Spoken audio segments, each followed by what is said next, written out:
En casi todo el mundo se está hablando de Venezuela en este momento, fundamentalmente en Latinoamérica, pero no solo en Latinoamérica, está hablando mucho en Europa, en Estados Unidos. Venezuela como uno de los últimos países que instaló el socialismo, digo, en Venezuela se estatizaron 1.100 empresas, 1.100 de las más grandes, obviamente, es decir, se estatizó el sistema de producción y se utiliza entonces para hacer política en el resto del mundo, ¿sí? Vamos hacia Venezuela, eso se usa en España, se usa en Brasil, y hay peleas muy fuertes con Venezuela como un símbolo, ¿sí? Claramente Argentina no tiene nada que ver con eso, Argentina no estatizó las grandes empresas, pero se usa, y es importante, me parece que para hablar del tema hay que contextualizarlo, digo, no podemos olvidarnos que en 2006 empieza este sistema de lawfare con la caída, con el golpe de Estado a Manuel Zelaya en Honduras, ¿sí? Ahí empiezan las élites nacionales, junto con el gobierno de Estados Unidos, a voltear gobiernos progresistas. Después van por Lugo, de Paraguay, ¿se acuerdan? Dilma Rousseff, en Brasil. Bueno, después encarcelan a Lula. Varios intentos de golpe de Estado a Correa. Golpe de Estado e intento de asesinato a Evo Morales. Persecución a Cristina Fernández. Intento de asesinato a Cristina Fernández. En este contexto se da esta especie de guerra interna que hay en Venezuela, en donde el gobierno venezolano, a diferencia del resto, que, bueno, le hacían un golpe y se iba a la casa o iba preso, ¿no? Resistió, obviamente, con el acompañamiento de las Fuerzas Armadas, si no, no podía haberlo hecho, y eligió otro camino, que es, bueno, vienen por mí, la élite nacional junto con Estados Unidos o quien más sea, viene por mí, bueno, yo me voy a resistir. Y así pasaron todos estos años, tuvieron un bloqueo, tuvieron violencia de la oposición, pero también tuvieron, y no es lo mismo, violencia del Estado. Y no es lo mismo desde luego, porque nosotros lo hemos vivido. En Argentina la violencia del Estado es distinta. La violencia del Estado viola derechos humanos. No te puedes defender, no tenés a quien pedirle que te defienda. Habrá algunos que irán bancados por Estados Unidos, qué sé yo, otros no. Pero el gobierno bolivariano entra en ese andarivel. Ahora bien, he leído análisis del tema Venezuela de muchos autores en el mundo en los últimos años, que decían, bueno, ¿qué alternativas había? O tenía una actitud medio pasiva, como tuvieron otros países que terminaron cayendo, o combatía eso que estaba sucediendo. ¿Y por qué los politólogos lo analizaban así con la frialdad de, bueno, no está mal, era una alternativa? Bueno, porque el pueblo lo avalaba. Avalaba a ese gobierno que se iba volviendo autoritario, pero iba a elecciones y ganaba. Acá vos leías en Clarín, en La Nación, que no, que era mentira, que había fraude, pero no había fraude. Había veedores internacionales de todo el mundo, entre ellos veedores de los Estados Unidos, y el chavismo ganaba elecciones. Se fueron yendo millones de personas de Venezuela, y en una elección ahora, donde no votaron los que se fueron, que obviamente iban a votar en contra, votaron los que se quedaron, da toda la impresión de que esta vez perdió. Es decir, que es ese gobierno que se fue volviendo autoritario y que además fue creciendo mucho la pobreza, esta vez aparentemente no fue elegido. ¿Por qué digo aparentemente no fue elegido? Aunque diga lo contrario Maduro. Bueno, porque hablo con Brasil, con Colombia, con México, y me dicen, mirá, si no aparecen los papeles, nosotros no podemos reconocerlo como presidente. Imagínate vos si, no sé, si Macri acá hubiera dicho, bueno, ganamos y yo quiero entrar a la computadora a ver los votos y no están. Che, ¿cuánto sacaste en La Matanza? ¿Quién ganó en Santa Fe? No están. Tengo que creer en la palabra del presidente. Se está encontrando Maduro entonces con que Luis Ignacio Lula da Silva, López Obrador, Petro, la Fundación Carter, le dicen, miren, nosotros no podemos reconocerte como presidente hasta que muestres los papeles. Cuando vos hablás con gente de estos gobiernos, te dicen, mirá, la verdad es que si no lo mostró hasta ahora, y ya no confiamos mucho en que realmente haya ganado. Entonces, a esta hora, con lo que sabemos, a esta hora, los gobiernos más cercanos, de mayor afinidad, piensan que Maduro no ganó, que Maduro perdió.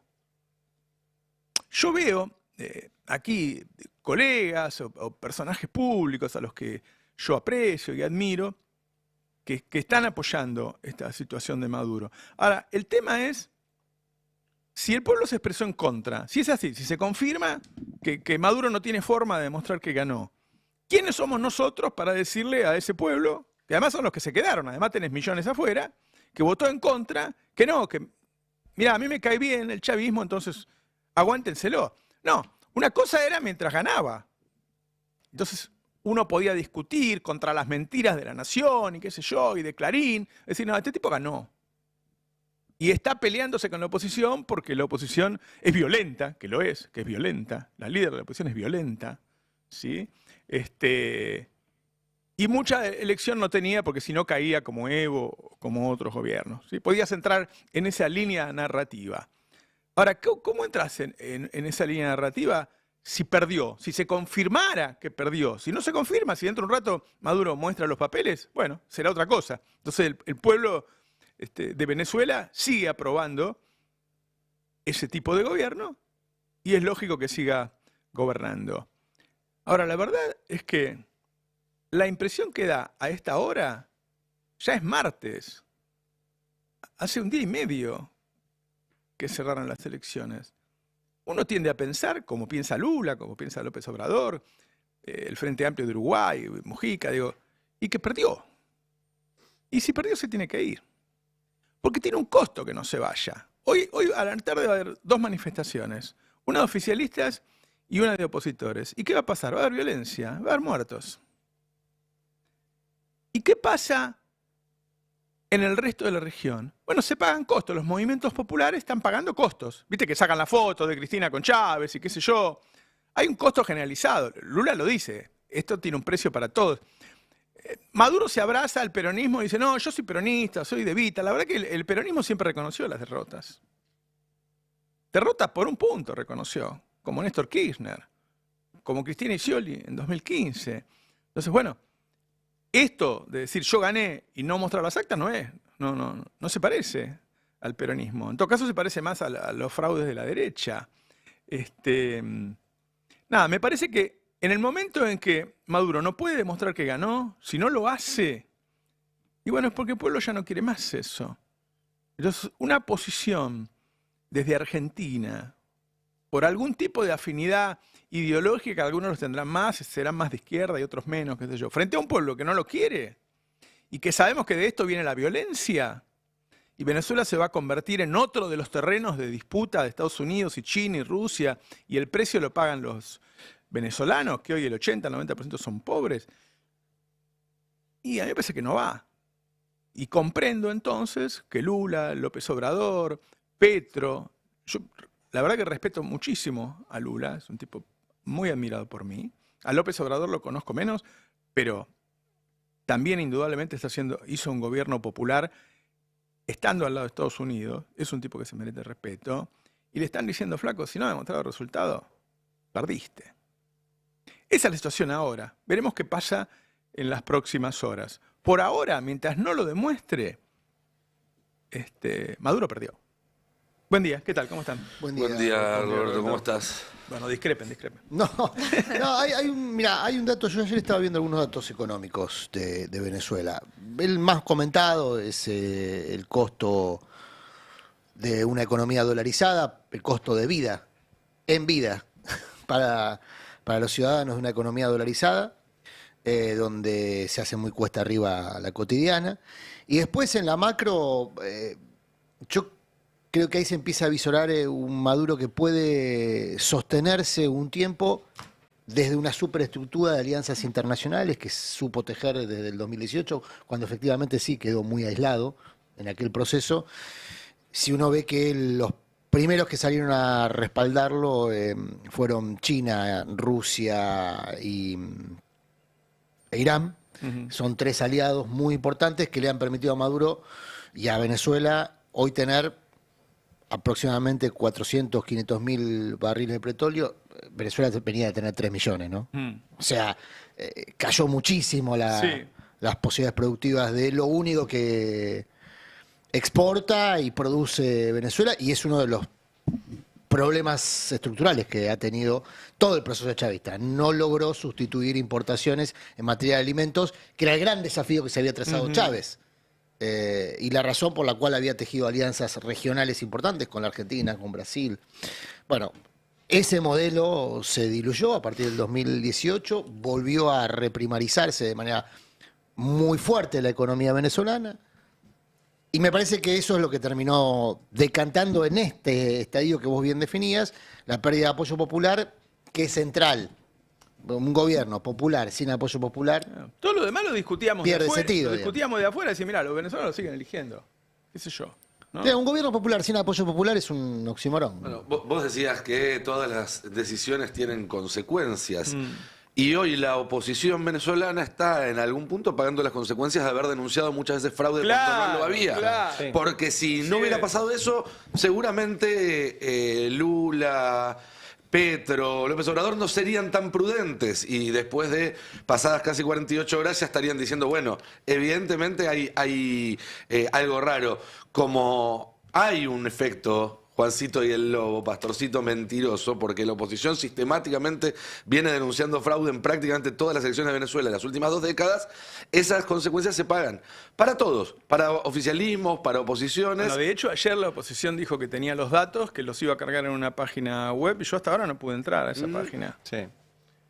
No, por eso, pero yo me quedé mucho pensando en lo que dijo Laura Carpineta ayer, que cuando la oposición y sobre todo la venezolana sistemáticamente bombardeó la democracia venezolana, dio golpes, no se presentó, ¿se acuerdan? Unas elecciones que ni siquiera se presentaron, entonces después decían, no presentamos, poné ganas, bueno, presentate, no se presentaron, pusieron un presidente Guaidó, de juguete, sí, de juguete, pero 50 países lo aceptaron. Bueno, eso es lo que da Incluido una la idea de cómo Argentina. está el mundo. La Unión Europea lo aceptó a Guaidó. Por eso, denunciaron fraude, dieron golpes, qué sé yo.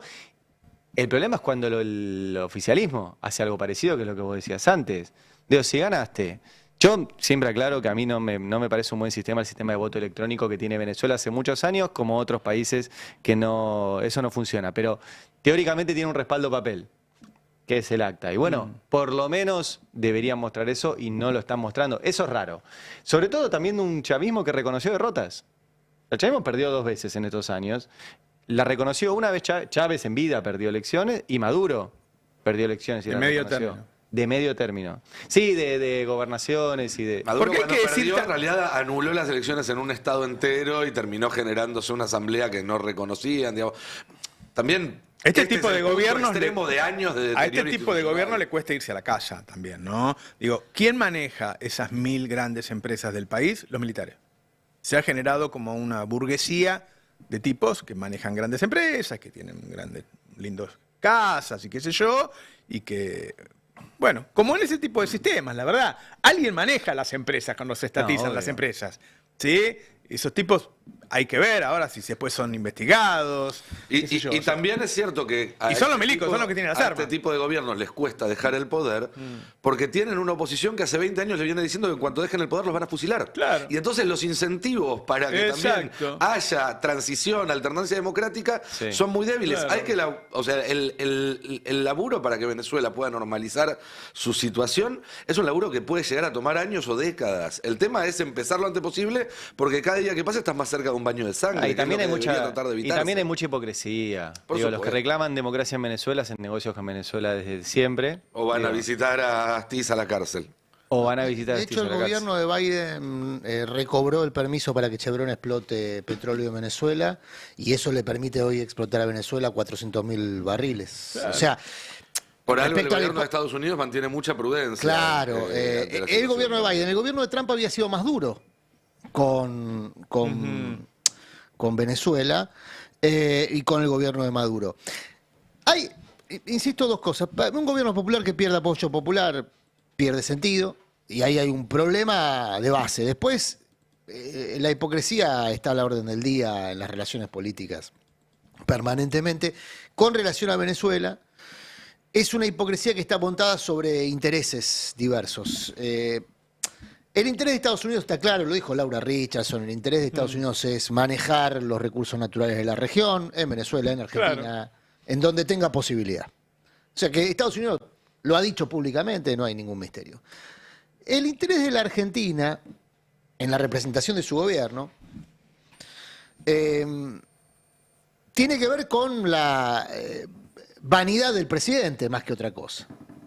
Porque hoy, a diferencia de Macri, Milei no integra el Grupo de Lima, que era una intención regional de reconstruir la región con un sentido estratégico. Milei es simplemente una persona vanidosa, simplemente y gravemente una persona vanidosa, que mete al país en sus delirios. Sí, y más allá de vanidad, hay que reconocer que a Milei le viene muy bien Maduro y a Maduro le viene muy bien Milei. Claro. Se sirven mutuamente para proyectar en el otro un opuesto con el cual se sienten cómodos. Pero digo que el discutiendo. interés de la Argentina el interés de la Argentina de tomar la posición que toma, que es una posición muy beligerante, mucho más beligerante que incluso los socios de Milei en la aventura de derechas, en la calle Pou, Paraguay, que han tomado una posición un poquito más cuidadosa. Sí. Es por vanidad, digamos, ¿no? A diferencia de Estados Busca Unidos, que protagonismo en cada exactamente. hecho Y por relato, porque y se bueno, acomoda muy sí. bien a su relato. Sí, a un Bueno, relato. por O eso sea, lo digo hace que pensando en el esta mercado situación, interno. si realmente perdió el apoyo popular, como todo lo indica, bueno, ponen una posición incómoda al resto Bueno, de porque las y Brasil y progresías de Colombia, la y ahí sí región. yo me gustaría focalizar. Ayer estaba hablando con personas, amigos brasileños, que están siguiendo con atención este tema. Primero porque Brasil es el principal receptor de la migración venezolana.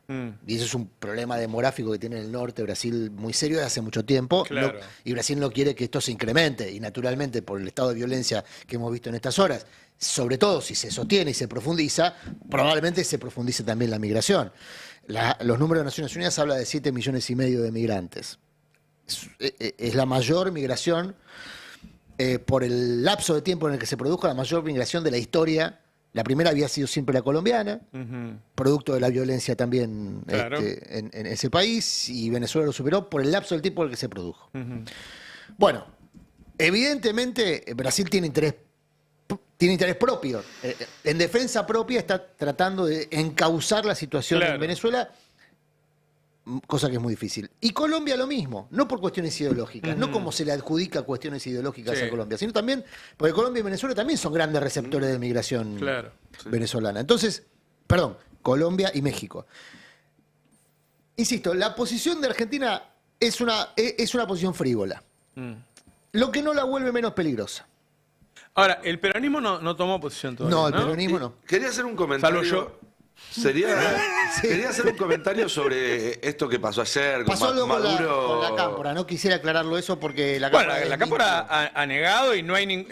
La a mí me Cámpora, da la el impresión... Movimiento Evita, varias organizaciones argentinas que aparecen A en mí un me da la impresión de... listado, O sea, yo le creo a la lo Cámpora, desmintieron. porque no hay ninguna prueba de que ellos No, hayan había estado ahí, veedores, ¿no? entre el grupo de veedores había dirigentes que forman parte de uno u otro espacio. Pero el tema es que el documento salió con la firma institucional de las organizaciones, Sí. y las organizaciones lo que salieron a decir es, nosotros como organización no firmamos ese documento. En tal caso, los dirigentes que fueron, Claro. como veedores, habrán suscrito ese documento a título personal. Me parece que esa es la situación que se generó. No, quería hacer un comentario sobre esta discusión que se generó a partir de Maduro diciendo soy peronista, cantando la marchita Sí. y demás. Porque se ha respondido a eso y con buen tino, y vos lo comentabas recién, que el peronismo ha reconocido cada vez que perdió una elección. Absolutamente. Pero además de eso quisiera recuperar otro episodio que no se suele recordar de la historia argentina. Juan Domingo Perón tiene como fecha fundacional de su movimiento político y de su liderazgo histórico en la Argentina el 17 de octubre de 1945. Y ese día, si él hubiera querido, podría haber ingresado en andas a la Casa Rosada y haberse declarado presidente de Argentina sin ningún tipo de proceso de por medio y sin ningún tipo de límite en su poder, como era muy común Claro. en los países, tanto de América Latina como de otros lugares del mundo en ese momento. Sí. Perón fue electo en unas elecciones que fueron el 24 de febrero del 46, casi medio año después del 17 de octubre, elecciones de las cuales participaron incluso más partidos que de las elecciones anteriores, porque Perón, entre las condiciones que puso, fue que se levantaran todas las proscripciones, el PC estaba proscripto y después pudo participar, otros partidos lo mismo, y asumió el 4 de junio del 46, es decir, casi un año después del 17 de octubre. El peronismo es profundamente democrático desde su concepción y por convicción, no por conveniencia. Ahora vuelvo a lo mismo. ¿Cómo se transforma en esto el chavismo? Bajo la presión internacional. Es decir, fueron presionados todos. Incluso intento de asesinato como Evo Morales. Golpe de Estado, intento de asesinato a él y a García Lineras. Dilma Rousseff, golpe de Estado. Lula, preso. Intentan matar a Correa.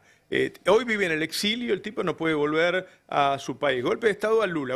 En ese contexto, en ese dilema de decir, bueno, ¿qué hago con esto? ¿Me dejo echar como otros? Los tipos oponen resistencias del Estado. En cuanto ellos empiezan a pelear, son dichos, mira, solo los señalan a ellos. ¿No? De Corina Machado, yo escucho los medios y no dicen que es golpista, que es violenta, eso no se menciona. Es cierto que tienen un punto que uno maneja el Estado. Uno maneja las fuerzas del Estado. Y ahí tenés un tema, ¿no? Entonces el tipo empezó a incurrir en violaciones a derechos humanos. Ahora, por eso te digo, cuando yo leo politólogos franceses, ingleses, tipo que la miran de afuera y dicen, bueno, voy a estudiar de esto sin ninguna pasión, te dicen, bueno, ¿cuáles son las alternativas en Latinoamérica? Una alternativa es esa. Ahora, la sostuvo mientras lo votaron. Si no lo votan, no lo puedes tener más. No puedes tener más. Mientras conversábamos sobre Venezuela, había como un... ¿Se acuerdan de la publicidad del pajarito que machacaba sobre la cabeza? ¿Qué te machaca vos? Mirá que se habló mucho de vos estos días. No creo, no es tan importante. No sé. ¿Qué dijeron de Murano? Bueno, iba a sacar un tema Murano más interesante, que es el precio del arroz. Relativizó el peso de las instituciones en el país desde el lugar institucional que cumple en esta empresa. Quiero recordárselo, no es un pase de factura. El hombre es el jefe de redacción. Sí, por eso no creo en las instituciones y soy la representación viva de eso. Es como Milei. Y bueno, no sé, ¿qué pasó, topo dentro del destape de Murano? Ahí topo está, dentro a del derecha destape. diario, gente de mi amistad. Dice, Gente de mi amistad. los claro. fascistas son ellos, el kirchnerista Adrián Murano. ¿Cómo le van a decir kirchnerista Adrián Murano? Kirchnerista, le pusieron a Adrián Murano. No, todo agresión.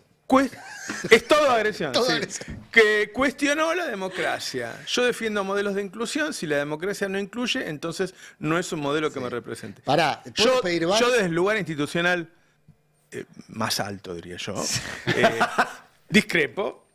Y ¿Con qué? Por más que me persiguen y qué sé yo, siempre tengo a que Graciana tiene un juez para ir a decirle, che, loco, y yo sigo libre. Si no, ya me hubieran metido en canas si no hubiera instituciones. Pero no es por las Pero a vos- instituciones, es por Graciana que permanece. A vos libre, lo no que por te las dolió es que te digan kirchnerista. No, para nada, no, tampoco reniego. No, lo ¿Qué que dijo digo- Miriam de esto? No sé, yo no hablo con Miriam, no tengo vínculo. Ustedes diferencian. Esperen, vamos a aclarar ese Aclaremos, punto. aclaremos. Vamos a aclarar. Aclarado. Entiende el público, ¿no? No, O sea, lo porque- han acusado de antidemocrático y Yo lo vi a Altamira que vino ayer a la redacción. Sí, le mandamos un abrazo grande. Él tiene- Yo bueno. lo que digo, no, ustedes es un hombre de distinguen- asambleas, Murano. Sí, eso sí. Eso sí. Bueno, generación de los 80, me formé la política de los 80, había muchas asambleas. Pero. Zamora. ¿Cómo? No, con Zamora no. No. ¿Qué pensaste Con cuando otros qué, espacios políticos. No te justifiques. Hoy está muy en ebullición los qué espacios sentiste políticos. cuando ¿Militaste con viste Carrió alguna este vez? tuit? No, para nada. ¿Qué sentiste cuando viste este tuit?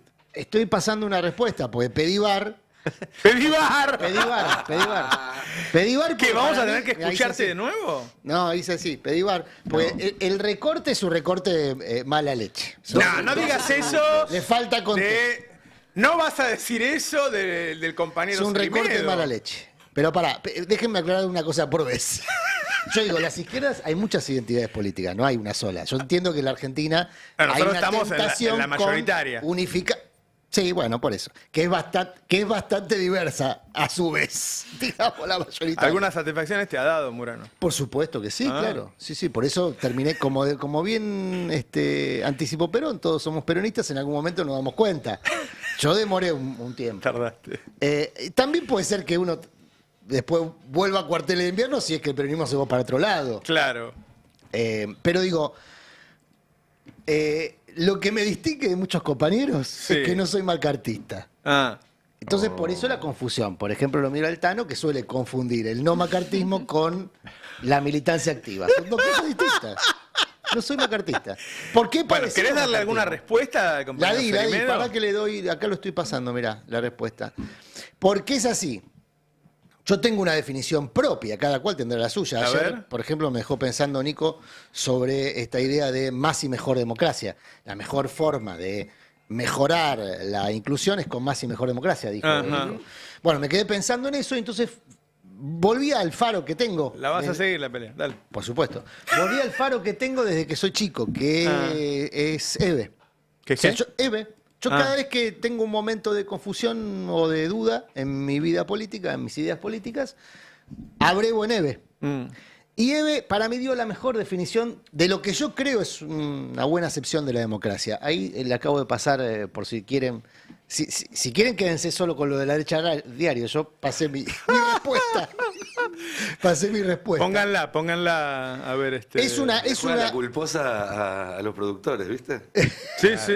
Es muy buena la definición de EVE, quiero compartirla con ustedes. Dice, la democracia no se basa en mano dura, más cana o más palos. Esto es una respuesta que da en el 2004, EVE, cuando le preguntan sobre la democracia en el contexto del vendaval Bloomberg. Lo que pasa es que pasan tantas cosas en Argentina que nos olvidamos. me acuerdo, sí. Pero el 2004, en medio del vendaval Bloomberg, El ingeniero. del ingeniero Bloomberg, donde el propio Kirchner se tentó con la mano dura, ¿recuerdan? Sí. Néstor Kirchner, Sí, sí. recién asumido, vio un montón de gente en la calle y asumió que ese montón de gente representaba a una mayoría que exigía más mano dura y auspició una serie de leyes que eran todos de endurecimiento de el Código Penal y el Código de Proceso Te Penal. robabas 3 celulares, te dan 35 años de cárcel. Bueno, después todo eso se desarmó porque se Sí, verificó sí. inútil para Sí. combatir el delito. Pero bueno, en ese contexto, EVE dijo, la democracia no se basa en mano dura, más cana, más palos. Estaríamos a millones de años de la democracia de la que tanto se habla y con la que todos se hacen buches. No es referencia a nadie de acá, ¿no? No sé. La democracia no se construye con más policías, palos y cárceles. La democracia se construye con más escuelas, con más estudios, más hospitales, más gente que trabaje, más gente que no esté en la miseria. Esa es la acepción de democracia que a mí me gusta. Por eso yo ayer refería a que a mí me gusta una democracia que se constituya en un modelo de inclusión. Y ahora hablando en serio respecto a Venezuela, me da la sensación que Venezuela se alejó de esos preceptos. Claro. Y lo que hizo Por eso fue perdió el favor del pueblo. generar una aristocracia en buena medida armada. Ayer me contaban una escena muy frecuente en la Caracas de estos días. Vos tenés 2 hileras para cargar nafta. Una con un voucher que te permite cargar nafta 2 veces al mes a precio muy módico y son 4 horas de cola. Y tenés otra hilera al lado que si vos pagas $10 al sargento que está ahí, te permite cargar más rápido. Bueno, ese nivel de corrupción de base que se genera en general las autocracias suelen generar corrupción de base. Claro. Es un problemón porque eso erosiona la credibilidad de la estructura, de la estructura de gobierno, la estructura de poder. Y si encima es ineficiente, porque se ha revelado ineficiente en el último tiempo, con los resultados económicos para las mayorías y 7 millones de migrantes, y bueno, es el combo de la impopularidad. Sin ir más Vamos a ver lejos, si es lo que si es lo que se muestra en las elecciones, no lo sabemos. No hay modelo de inclusión posible con el nivel de destrucción del PBI que ha sufrido en la última década de Venezuela. Vos para incluir, digo, es esa vieja pelea entre discusión entre distribuir y crecer. Es una discusión muy de corto plazo. En el mediano largo, si no creces, terminás achicándote siempre, por definición. Cada una de las personas que forman parte de ese PBI terminan teniendo menos. Sufrieron un bloqueo. No, eso desde ya, ¿No? desde el año bloqueo. 2001 el bloqueo. 2002. Claro, pero vos también podés crecer, y por eso yo estaba mirando el precio del arroz. Digamos. Vos podés crecer y al mismo tiempo no distribuir. De hecho, ocurrió eso en los 90. Claro. Ahora que está tan de moda Claro. replicar aquel fenómeno político, económico, en los 90 Argentina creció. Sí. Tenía estabilidad. Ahora, vos fíjate, ¿por qué vino el precio del arroz? El precio del arroz es el que más subió de todos los alimentos en el último año. Acá. Acá. Sí, sí, porque en algún momento tenemos que hablar de Argentina. Yo entiendo que todo Ahí el mundo va, está... ahí va, quería Claro, decir. claro. El precio del arroz es el que más subió en el último año. ¿Sabes cuánto está ahora un kilo de arroz promedio? Más o menos 2.500, 2.800. Ahora, la ganancia del aumento del precio del arroz está hiperconcentrada. Lo miro a Ari porque Ari tiene perfectamente incluso identificado a los dueños de ese negocio. Y es un negocio que se vio apalancado por decisiones del Estado, de este Estado, que dice que no va a intervenir en el mercado, pero intervino para favorecer a un grupito de empresarios, son 2 o 3, uno de ellos es accionista de Clarín, que entonces ha crecido en su negocio, se ha expandido la frontera gracias a la tecnología que desarrolló el Estado Y no benefició a los argentinos. y no, no benefició, Hablando de nos la perjudica. economía argentina, y ahora vamos con Cande un poco, ¿te parece? Dale. Se complicó mucho la situación. La gente mira el precio de los dólares paralelos y entonces cuando baja está contenta porque dice, debemos estar mejor entonces, qué sé yo. Ahora, la verdad que lo que nosotros miramos es qué pasa con las reservas. Y ahí es muy preocupante.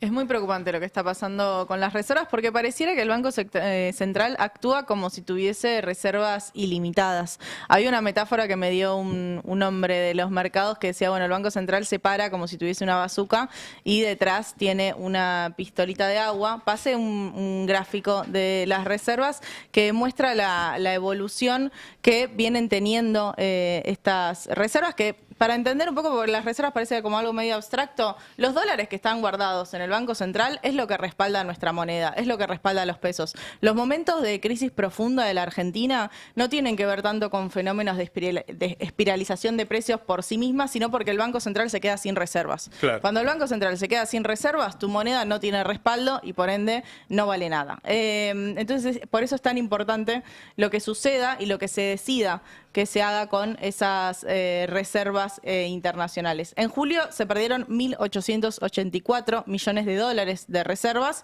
y si bien había aumentado en un principio las reservas, lo vemos en ese gráfico, en el primer semestre del año, bueno, volvieron a reducirse y estamos nuevamente en niveles de febrero. O sea que todo lo que se había acumulado por la cosecha gruesa, todo lo que costó tanto de esas liquidaciones que entraran esos dólares al Banco Central, bueno, ya se fueron, no solo por la intervención del Banco Central, que se estima que es de 250 millones de dólares, sino también, obviamente, por los pagos de las importaciones, pago de deuda y todo lo que viene ahora en próximos meses, que estacionalmente son más demandantes de dólares y Claro. que en ese momento de mayor demanda de dólares vos encima tomaste una decisión de política económica de decir, bueno, voy a agarrar y todos los dólares que no tengo encima los voy a usar para Ahora, mantener ayer se artificialmente perdieron el dólar bajo. 124 millones de dólares de reservas, ¿no? Sí. Y le bajaron el precio a 1.290 el dólar. Es decir, le dan a sus amigos para que compren un dólar regalado, utilizando las reservas del Banco Central. ¿Qué va a pasar cuando el Banco Central se quede sin reservas? Vas a tener una hiper. Eso de que dice Milei que iba a pasar, la vas a vivir cuando te quedes sin reservas. Entonces, está en un día a día engañando a la gente que se cree que las cosas andan bien porque baja el precio del dólar. Y la verdad es que vos lo que tenés que mirar es qué precio paga el gobierno para bajar ese precio de dólar. ¿Y quién gana con eso? Bueno, porque ¿Quién gana con esa es eso? la clave. Vos decías, se perdieron 250 millones desde que empezó esta segunda etapa Hace del 2 meses que gobierno. tendría que estar creciendo la reserva y están cayendo. Bueno, no se pierde esa plata, ¿eh? Se transfiere. Bueno, alguien se la queda. Claro, se Alguien transfiere. se la queda. Y ese negocio, ese negocio es derivado del negocio madre que había armado Caputo en su nueva etapa de timba y fuga, ¿no? Armó la timba, Bopreal, Puig, Claro. los famosos puts que ahora el gobierno pretende desarmar y demoniza, fueron explotados a destajo por la gestión Caputo-Bausili. Fueron un negocio atractivo, generaron un atractivo para que lleguen capitales. ¿Con qué objetivo? Bueno, luego propiciar la fuga una vez que ingresaran dólares. El problema es que esta segunda etapa no ocurrió. Claro. A diferencia de la etapa anterior, donde Caputo asumió en un país desendeudado y pudo endeudarlo, ahora no le dan los dólares, ni el Fondo Monetario, ni Sí. los fondos de inversión. Entonces, ¿qué está haciendo? Está fumándose los pocos dólares del comercio. Y digo pocos porque objetivamente, cuando uno ve la cuenta de exportaciones agropecuarias, la mitad de la cosecha no se liquidó. Claro. La mitad de la cosecha no se Bueno, ahí liquidó. tenés otro problema. Bajó otro 5%. Sí. En la soja. El precio de la soja está en el precio más bajo en términos reales. Creo que lo comparan con la inflación de Estados Unidos para decir en términos reales. Desde el año 2006. Sí, y está acercándose a niveles de fines de los 90. $370. Es muy bajo ese precio. Entonces, vos ya ahí empezás a correr otro peligro, que es que la próxima siembra que empieza en octubre sea mucho menor. Porque si vos mantenés, yo ni siquiera les creo que van a sacar el impuesto al país realmente. Porque ya viste como postergan todo, ya lo postergó 2 veces. Vos tenés hoy un impuesto a las importaciones que te sube los insumos, seguís teniendo las mismas retenciones y tenés un dólar súper bajo. Entonces, es muy factible que muchos digan, bueno, yo siembro menos este año. Entonces ya no solo tenés un problema con esta, que no te la están liquidando, sino que el año que viene tenés una menor cosecha. Es decir, todo, por algo, todo. Hoy Ferreres, en otra radio, dijo, bueno, tienen que llevar ya el dólar a 1.500. El dólar cuesta 9.50. Se va a 1.500, es una suba de 55%. Un detalle sobre el impuesto país. El impuesto país fue creado en 2019 por un plazo de 5 años. Es decir, que Milei no lo va a eliminar. Milei tiene que decidir si en la ley de presupuesto Claro. lo vuelve a incluir, Claro. es decir, si se corta uno de los brazos, que ya ¿cuántos brazos debe? No sé, porque Sí. tiene 2 nada más. O si se cae, pero no porque él lo haya decidido ni es una decisión de política económica, sino simplemente porque no están los números en el Congreso para renovarlo. Porque hay que ver incluso si lo mandan el presupuesto, si el PRO te lo vota. Hay que ver si el radicalismo, si los gobernadores lo votan, o si piden a cambio de votarlo que se coparticipe. Digo, Claro. empieza otra negociación ahí. Sí, ¿Puedo tratar de explicar lo que entiendo que quieren hacer desde el Ministerio de Economía? Yo no digo que vaya a salir bien, pero digo lo que quieren hacer y por qué también Orlando Ferreres dice, bueno, tienen que sí o sí levantar el cepo y en ese caso se iría a 1.300, 1.400, 1.500, tiró ahí en Futurock. Pero el plan, o por lo menos lo que parece ser en esta complejidad de instrumentos financieros y demás, es tratar de ir bajando la brecha, aunque sea artificialmente, o sea, con intervención del Banco Central, y dejarla en una brecha que sea menor del 20%, que es eso de 1.100 pesos, que lo dijo Pablo Wende en su momento. Y ahí sí empezar a liberar y flexibilizar las regulaciones cambiarias. Ese es el plan. Ahora, lo que no cierra es cómo vos... Es que a ese precio no vas a tener oferta. Claro, es como vos. Imagínate que llegás a ese 20% y liberás. Y bueno, ¿por qué no te van a correr Mirá, al día siguiente? Nosotros, Igual, cuando, perdón, nosotros cuando Cotani- llegamos a fin de mes, desde que está Milei, siempre nos alcanza la plata para pagar los sueldos. Estuvimos ahorrando, como de toda la vida hemos ahorrado, entonces vamos desahorrando. Yo ahora, en vez de vender dólares, prefiero pedir plata. Claro. Porque Bueno. está muy bajo el dólar. Entonces, si yo pienso así, cada uno de los que tiene dólares va a pensar lo mismo. Y el que tiene soja tiene dólares también. Entonces, es una fantasía pensar que vos vas a abrir el cepo en un precio tan bajo. Porque vas a tener más demanda que oferta. Es decir, yo a ese precio compro, pido un crédito y compro dólares. A mí me parece que esto va a explotar y que va a tener cualquier precio el dólar. Porque cuando explota, tenés una suba. Una corrida. fenomenal. Y fíjate que El overshooting, ¿no? Se va siempre más lejos. Claro, de- después por ahí se comienzo del acomoda, equilibrio. pero... Y para- Lo único que tener- podría sí. salvarlos es que efectivamente entre una masa de dólares extraordinaria que solo podría dar el Fondo Monetario Internacional. Y el tema ahí es la complejidad que hablamos siempre Pero de ¿y los cómo tiempos. te los va a dar para timbear? Sería una locura. Sería una locura y además está el caso de Etiopía que cerró, yo sé que parece algo muy lejano porque estamos hablando de países y no de Argentina, pero cerró el acuerdo con el Fondo Monetario por los próximos 4 años, un monto mucho más chico, son 3.400 millones de dólares, pero los obligó a liberar el tipo de cambio para darles justamente ese programa. Claro. A no hay liberarlo autoridad entre política bandas. que tome esa decisión con Argentina hoy tampoco. Y ¿no? guarda La autoridad que política es el gobierno de Estados están Unidos. No, usando... bueno, pero marca un sendero de qué es lo que van a aprobar y qué es lo que no van Pero a para aprobar. Argentina, digo, que es el principal acreedor del Fondo Monetario, se necesita No, de una decisión política. Quería aclarar otra vertical, cosa que, muy que severa. pensaba ayer, ¿no? Hoy, de los dólares de la exportación, el 20% se liquida directamente en este dólar paralelo que se llama contado con liquidación, que es un dólar para sacar los dólares afuera. Entonces, de los dólares de los exportadores, el 20% va directo ahí y se fuga. Queda otro 80%. Ese 80%, el gobierno dijo, bueno, todo lo que entre acá lo voy a usar también para operar en ese mercado. Es decir, todos los dólares de la exportación se están yendo para ese lugar. Toda la exportación se está usando para alimentar que vos compres dólares Sí. a 1.290 pesos. en este momento. No hay forma de que... ¿Por qué dicen todos están en contra? ¿Por qué dicen Melconian está en contra, Ferrer está en contra, el FMI está en... Bueno, porque es tan evidente que cualquiera se da cuenta. Sí, y ojo con la Está usando desesperación. todos los dólares para financiar que se la lleven. Y guarda, cuando digo todos los dólares, digo los dólares que están depositados de la gente. Eso te iba a preguntar. Porque en este momento se están usando unos 6.000 millones de dólares que son depósitos en dólares de la gente. Y se están usando como si fueran del Banco Central. No son del Banco Central. Se llaman encajes y vos lo podés utilizar. Ahora, según hasta dónde, porque hay un momento, viste cómo es, que cuando vamos todos junto al banco a sacar la plata no está, porque el banco la presta. En este caso no se prestan muchos dólares en Argentina, pero los tiene el Banco Central. El Banco Central lo está usando los dólares de los argentinos que lo tienen depositado. Entonces, los está usando para financiar la fuga de otros. ¿Se entiende? No está usando solamente los dólares de la exportación. Primero pone ese 20%, después el otro 80% ya dijo que lo va a poner y lo está poniendo, y después usa los depósitos de la gente. Todo para financiar un dólar a 1.290 pesos, que es regalado. Entonces, ¿cómo no va a explotar esto? Cuando te dicen, che, ¿qué va a pasar con el dólar? Y no, trata de no vender dólares, porque el dólar se va a ir al carajo. Y te daré un factor más, y Cante seguramente va a poder dar más datos, pero todavía no se habla mucho. A medida que se acerque fin de año y no aumenten las reservas, va a volver a aparecer en la agenda la palabra default. Porque Argentina tiene muchos vencimientos por delante. Y Milei puede decirte los de enero te los garantizo con el repo del oro, de la pindonga. Pero después tenés vencimientos en abril, tenés vencimientos en junio, tenés vencimientos en agosto. En total, entre privados y organismos, creo que son más de 10.000 millones de dólares el año que viene y más de 20.000 millones el otro.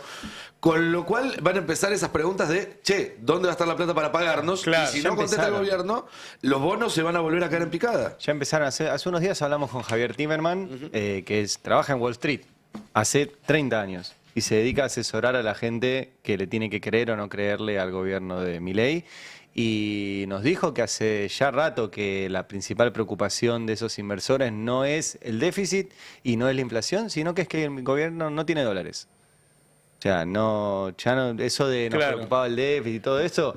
Porque además, Milei si tuviera los dólares les pagaría. No es una cuestión de que no le creen que les quiere pagar. No, Lo que no le creen es que tenga los dólares. Claro. La solvencia y la Exacto. liquidez. Estoy viendo los Exacto. números de liquidación de divisa de este año. Son 10.000, casi 11.000 millones de dólares. Es el mínimo histórico de la serie desde 2014. O sea, en 10 años, más o menos, es el piso en 10 años de liquidación de divisas, habiendo tenido una buena cosecha. Claro. El promedio de venta es del 40%, hay un 60% retenido. No necesariamente en manos de los productores. Los productores dicen que ellos ya vendieron porque están frente al ciclo productivo de siembra que empieza ahora de maíz. Está un poco postergado por el clima, pero debiera arrancar ahora. Y como no hay mucho crédito, entonces necesitan de la venta. Ojo, porque ahí hay un fenómeno de frente muy importante para los consumidores. Vuelvo al arroz, Sí. al bolsillo, digamos, ¿no? ¿Qué hizo Milei el domingo en la rural? Prometió beneficios a las exportaciones primarias. Sí. Es peligrosísimo porque, entre otros beneficios, aparentemente en las próximas horas se va a conocer a través del boletín oficial una resolución en la que habilita la exportación de todas las categorías de carne. Ustedes saben que hay distintas categorías de carne. A, B, C, D, E. Son Y las formas que de más nominar. consumimos acá suelen tener restricciones para la exportación Claro. para mantener el precio. Exactamente. Bueno, se va a liberalizar absolutamente la exportación de carne. Esto beneficia a un sector hiperconcentrado de la comercialización de carne, que Claro. es el consorcio ABC, que es donde están reunidos los principales frigoríficos, que van a celebrar, ya están celebrando, Sí. obviamente, esta situación. Están celebrando algunos productores que van a poder reventar stock y están esperando estos beneficios para reventar stock. Ojo que vos reventás stock y el ciclo productivo de una vaca Claro. Sí, son 5 o 6 años Sí, sí, para empezar a sí. hablar. Y va a subir el precio en Argentina. Y se va a disparar el precio en Argentina Claro. en un contexto donde ya hoy estamos en mínimos históricos de Bueno. consumo de carne. Lo mismo corre para la leche, porque también se anunció para la leche, para el resto de las carnes no vacunas, digamos. Pollo, Exactamente. cerdo y demás. Y lo mismo se anunció para algunos cereales que se consumen en Argentina y que también tenían algún grado de protección. Ajá. Entre ellos el arroz. Mirá, Claro, que el arroz claro. había sido liberalizado bastante al comienzo de la gestión de Milei, pero no Y absolutamente. hoy estamos en una etapa en la que hay muchísimos argentinos que están endeudando para comer. Generalmente con la tarjeta. No todo el mundo Por tiene eso digo, tarjeta. la conjunción de una disparada del dólar, que suele ser una transferencia de ingresos de los sectores asalariados o de los que tienen ingresos, más la liberalización de la exportación de productos primarios, que son los que se consumen en la Argentina, Claro. es la tormenta perfecta para el bolsillo. Porque, O viste sea, que lo que se viene es una tormenta perfecta para el bolsillo. Alfredo Zayat habla de la posibilidad de ir a una depresión económica y lo diferencia con una recesión. Una recesión es algo casi técnico, 2 trimestres de caída, podés tener una caída del 0,5 y ya es recesión. Una depresión es algo mucho más profundo y más extendido en el tiempo. Por falta de consumo. Ahora, a las empresas se les van acabando los ahorros y la gente va encontrando el límite de endeudamiento. Hay momentos que no te puedes endeudar más, porque no te prestan. Bueno, por eso, si vos no podés comprar, por eso es patético, no es gracioso, es patético esta campaña que está instrumentando el gobierno. Ayer lo hizo Toto Caputo también con el tema de que el ¿Qué fue un salario... tuit lo de Caputo? Un tuit, Un que el tuit. salario le está ganando a la inflación, es patético, la verdad. Si el salario estuviese ganando a la inflación, no caería como cae el consumo Claro. mes tras mes, como evidencia acá. Claro. Salvo que tengas un fenómeno de ahorro que tampoco se verifica. Cae el consumo, pero el salario está ganando la inflación porque Pero si hay, crece, si está hay un creciendo- fenómeno de ahorro. Pero además está creciendo Histórico. la deuda familiar. Por eso, no, es patético realmente, ahí está, ¿no, Cande? Vos A mí lo ves. que me llama mucho la atención, que lo revisábamos hoy más temprano, es que muestre este gráfico, porque este gráfico muestra la caída, el derrumbe, esa línea que se ahoga, que son nuestros salarios y que tiene que ver con la decisión de este gobierno de haber hecho una devaluación, una duplicación del precio del dólar en diciembre y que se llevó puesto nuestros salarios. Y ahí lo más cínico es que te dice, bueno, te bajé todo esto, pero ahora ojo que está recomponiéndose un poco. Y para mí redobla la apuesta, porque la línea que sobresale es la de las paritarias, promedio de 25 paritarias. Entonces te dice, ya no son solo los trabajadores registrados, sino que la realidad es que los únicos que están más o menos compensando los aumentos de precios son los que tienen paritarias, que obviamente tienen mejores condiciones de negociación que los trabajadores registrados que están por fuera de los convenios. Entonces es como un grado de cinismo muy fuerte, pero que obviamente no se sostiene en la realidad porque la masa salarial cae y porque el poder de Esos compra cae. trabajadores, y atención con esta rosquita que viene ahora, esos trabajadores esta semana van a ser protagonistas de varias medidas de fuerza. Ajá. Por ejemplo, trabajadores de hidrocarburos que no están en pozo, el jueves van a hacer una medida de fuerza de 24 horas en reclamo a la exención, es decir, a haber quedado exentos de la exención del pago de ganancias. Quieren tener el mismo trato que los petroleros que están en pozo. Paro de 24 horas con la posibilidad de que se extienda a 48 o 72 horas. Eso sería un problemón para la producción de hidrocarburos y obviamente para el abastecimiento de naftas. Segundo, en varias provincias no reiniciaron las clases por problemas con docentes. Atención, Misiones de vuelta, ¿eh? Ujú, claro. Atención, porque en Misiones otra vez hay problemas con el tema de los docentes. ¿Y por qué digo que tanto estatales como privados, trabajadores estatales y privados, pasan a ser la medida de la crisis? Porque son los que pueden recomponer ingresos, porque en general están formalizados, tienen representación sindical, tienen paritarias. Imagínate el 50% de los trabajadores que están por fuera del radar de la formalidad. Tercer ítem. El gobierno está preparando, esto es una novedad, una operación de magnitud contra algunos gremios y contra algunos dirigentes sindicales. Al estilo de la operación que hizo contra organizaciones sociales, focalizando en algunos dirigentes. Denuncias de corrupción. Denuncias, sí, de corrupción.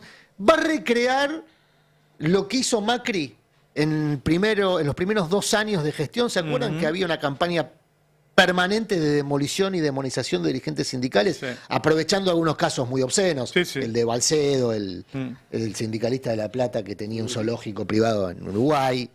Obviamente, porque tenés muchos casos Claro. indefendibles. Pero lo usás para demonizarlos. Pero a todos. exactamente, se tomaba ese caso para diseminar la idea de que la representación gremial era mala, mala de toda maldad. Bueno, se viene una campaña con una sucesión de operaciones sobre algunos dirigentes de la CGT. Y esta es una novedad. Porque, bueno, es patear un hormiguero. Hay que ver cómo reacciona, si hay un sistema de solidaridades, o Claro. como ha ocurrido también, Lo alejan solo.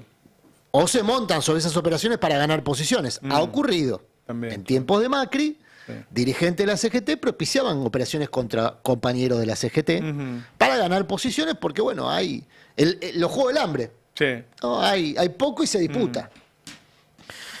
¿Cuáles son los juegos del hambre que está tirando como zanahoria el gobierno al mismo tiempo que planea patear el hormiguero de la representación sindical?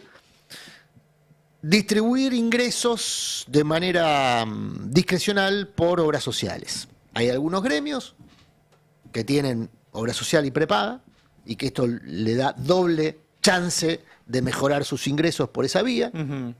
Hay otros gremios que están a punto de perder la obra social por demanda de sus Ahora, con proveedores. este sistema que me estás hablando vos de premios y castigos, quizás avancen entonces en la reforma laboral. Bueno, consigan vencer la resistencia. La duda es qué reacción, una vez más, tenemos que poner la mirada del otro lado del Río Bravo. Nosotros contamos lo que quiere hacer el gobierno. Sí.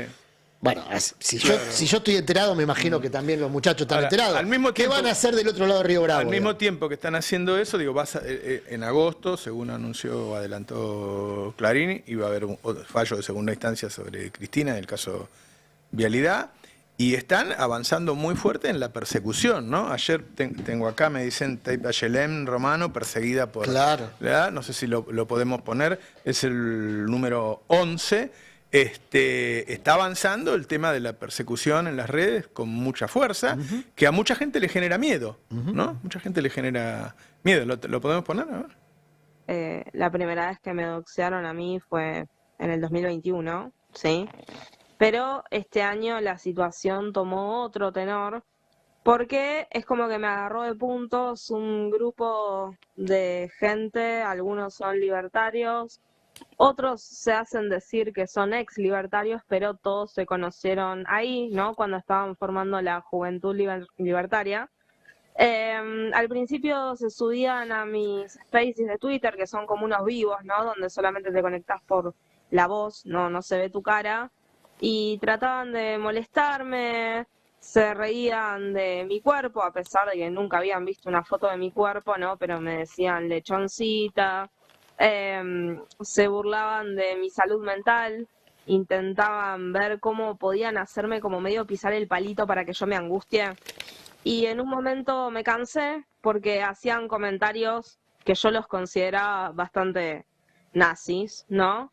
Y a partir de ahí ya me empezaron a acosar y a hostigar, solamente porque los bloqueé y también porque soy una persona que políticamente está en las antípodas, ¿no?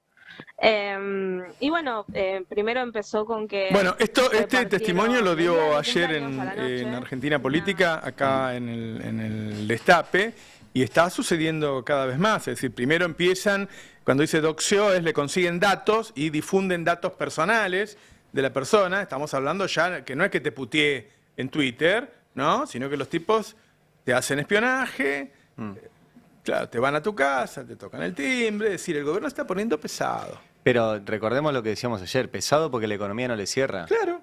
Bueno, Entonces, lo mismo que está ¿cuánto contando de tiempo la aprieta de los sindicalistas y Por qué sé eso, yo. ¿cuánto tiempo le queda? Hoy Cande traía un informe que era tremendo de una consultora PPI, ¿era, no? Sí.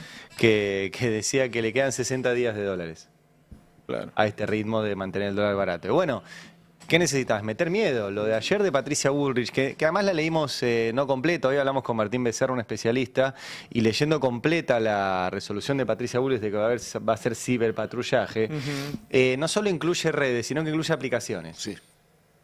Aplicaciones es WhatsApp. La ministra de Seguridad por resolución dice que te van a espiar el WhatsApp. O el GPS. O el GPS, o lo que corno sea, no solo el precrimen que ayer nos reíamos porque quiere emular a la película de Tom Cruise. Y no es caro.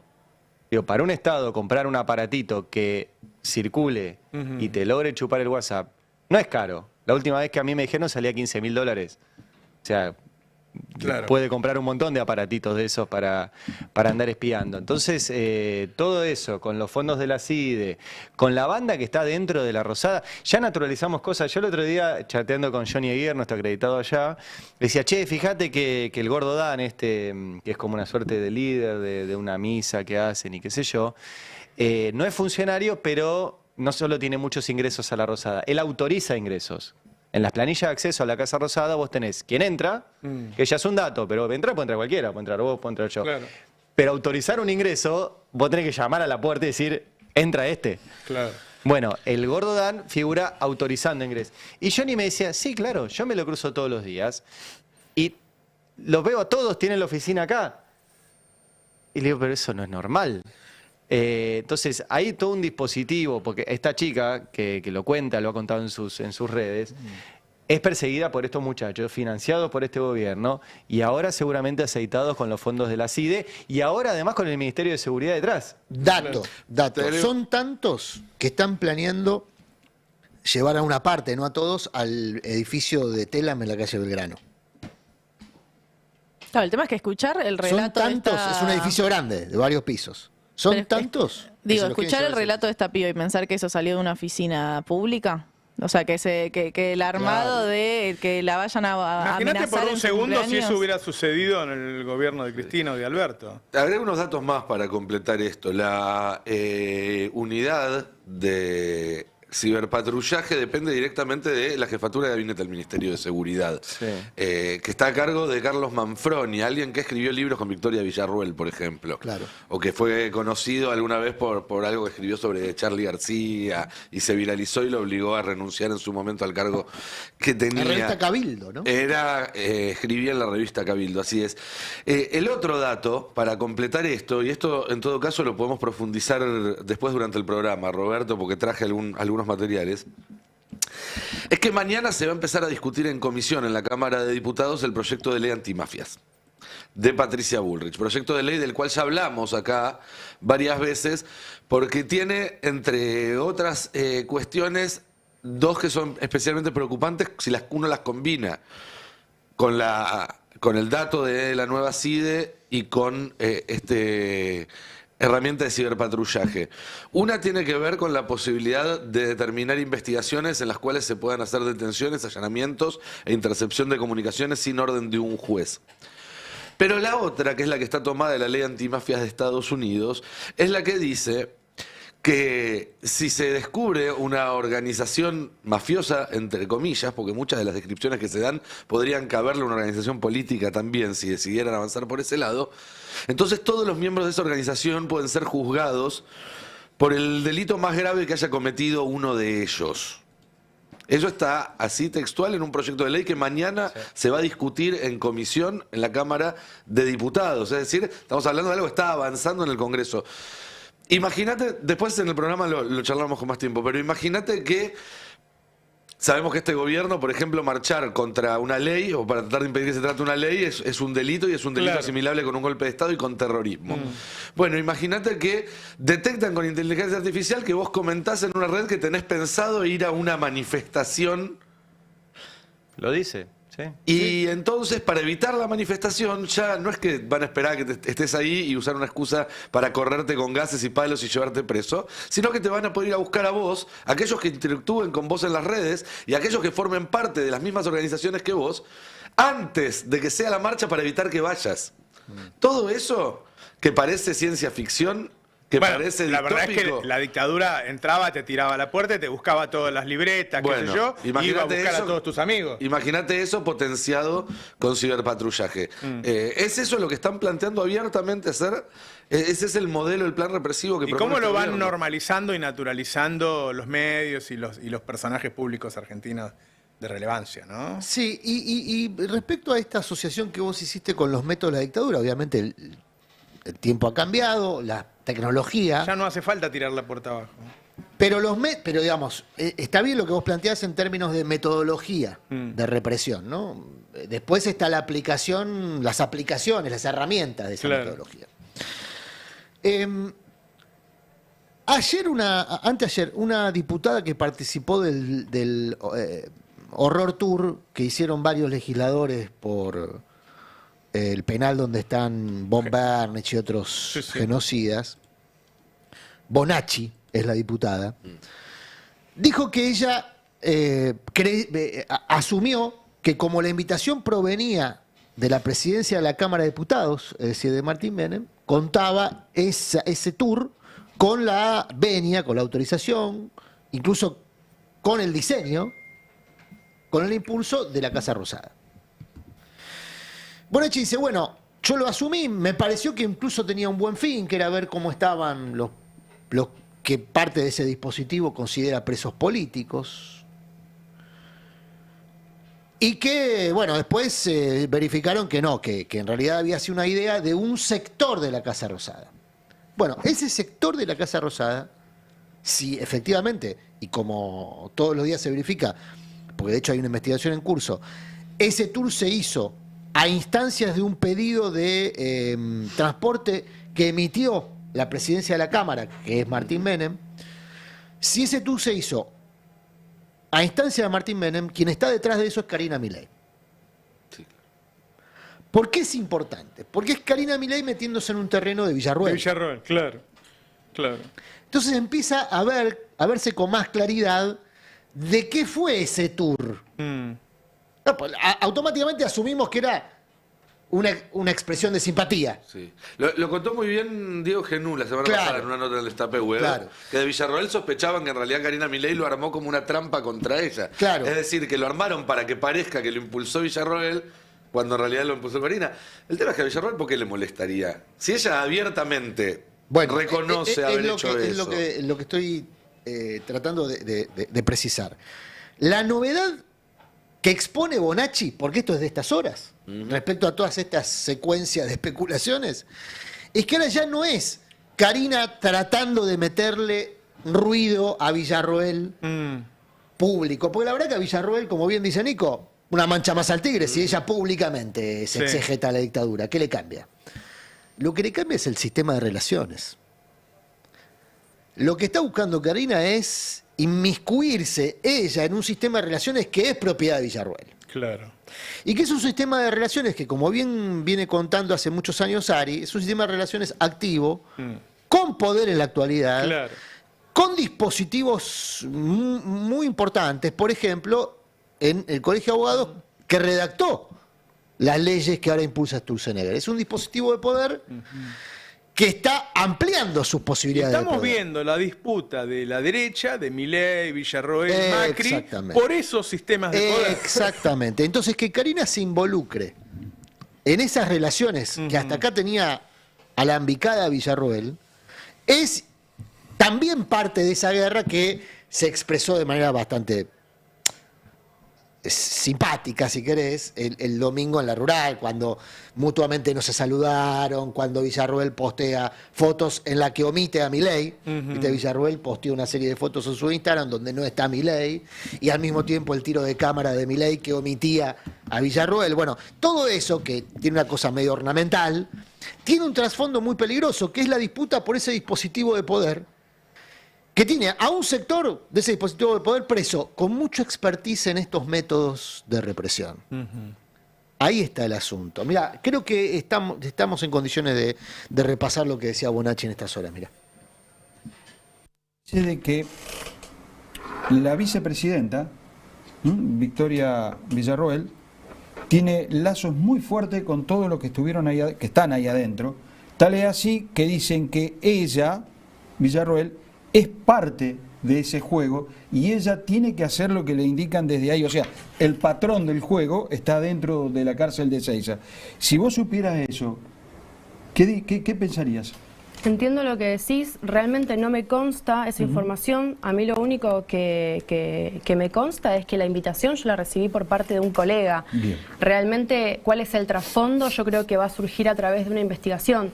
Yo recibí una invitación por parte de un colega y de hecho confié, que creo que ese fue mi mayor error, confiar en un colega de bloque, que parece absurdo decirlo, exactamente, primero porque era una vista con un buen objetivo de fondo, y un principio, y segundo porque aparentemente tenía el ok de Martín Menem y de Casa Rosada de que esa visita estaba ok. Quiero decir, todo lo que se pone en el grupo nuestro, que nosotros compartimos de legisladores, es oficial, o sea, todas las invitaciones son oficiales.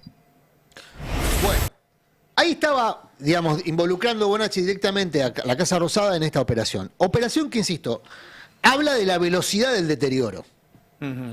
¿Por qué están tan rápidamente tratando de afianzar posiciones unos y otros? Bueno, porque están disputando poder. Claro. Es la diferencia, y esto lo digo con mucho respeto, entre hacer la guerra y jugar al soldadito. Del otro lado del Río Bravo, pareciera que siguen jugando los soldaditos.